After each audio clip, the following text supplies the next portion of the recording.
Welcome to TN jobs and business YouTube channel. இந்த வீடியோவில் நம்ம கலைஞர் இலவச வீடு வழங்கும் திட்டம் 2024-2025 பட்ஜெட்டில் வந்திருக்க இந்த திட்டத்தை பற்றிய முக்கியமான பாயிண்ட்டை பற்றி தான் நம்ம பார்க்க போகிறோம். ஸோ இந்த திட்டத்தில் என்ன முக்கியமான 6 பாயிண்ட் அப்படின்னு பார்த்தீங்கன்னா, மொத்தமாக இந்த வருஷத்தில் இந்த திட்டத்துக்காக 8 லட்சம் கான்கிரீட் வீடுகள் கட்டுறாங்க. முதல் பாயிண்ட், 8 லட்சம் கான்கிரீட் வீடுகள் இந்த திட்டத்தின் மூலமாக வர இருக்குது. அடுத்ததாக 2வது பாயிண்ட் இது எல்லாமே 2030க்குள் குடிசை இல்லா தமிழ்நாடு அப்படிங்கிற திட்டத்தின் கீழே நமக்கு வர இருக்குது. ஸோ இவங்களோட இலக்கிய 2030 வருஷத்துக்குள்ளே, அதாவது வரப்போகிற 2030க்குள்ளே தமிழ்நாட்டில் குடிசையே இல்லாத ஒரு மாநிலமாக மாற்றணும் அப்படிங்கிறது.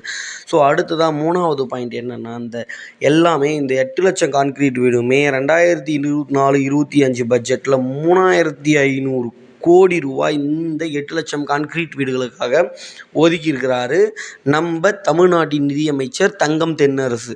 அடுத்ததாக இந்த திட்டத்தோட பேர் கலைஞரின் கனவு இல்லம் அப்படிங்கிறது தான். ஸோ 4வது பாயிண்ட், இந்த திட்டம் கலைஞரின் கனவு இல்லம் அப்படின்ற திட்டத்தின் கீழே வருது.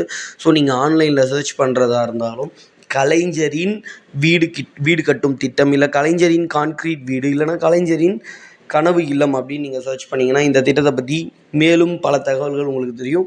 ஸோ ஒவ்வொரு வீடுமே 3.5 லட்சம் மதிப்பீட்டில், அதாவது 3 லட்சம் மதிப்பீட்டில் ஒவ்வொரு வீடுமே கட்டித்தரப்பட இருக்குது. அது மட்டும் இல்லாமல் இந்த வீடு திட்டத்தில் நீங்கள் செலக்ட் ஆகிட்டீங்கன்னா, 6வது பாயிண்ட் ரொம்ப முக்கியமான பாயிண்ட், இந்த வீடு திட்டத்தில் நீங்கள் சேர்ந்துட்டிங்கன்னா உங்களுக்கு வீடு கட்டுறதுக்கான மனையும் ப்ளஸ் வீடு கட்டுறதுக்கான பணமும் உங்களோட அக்கௌண்ட்டில் நேரடியாக அரசு செலுத்திடும். ஸோ இந்த 6 பாயிண்ட்டுமே இந்த திட்டத்தோட முக்கிய அம்சங்கள்.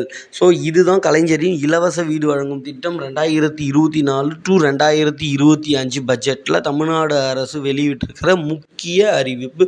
ஸோ இது போல் தமிழ்நாடு மற்றும் சென்ட்ரல் கவர்மெண்ட் வெளியிடுற முக்கியமான அரசு தகவல்கள் மற்றும் அப்டேட்ஸ்களுக்கு நம்ம சேனலை தொடர்ந்து வாட்ச் பண்ணுங்கள். தேங்க்ஸ் ஃபார் வாட்சிங்.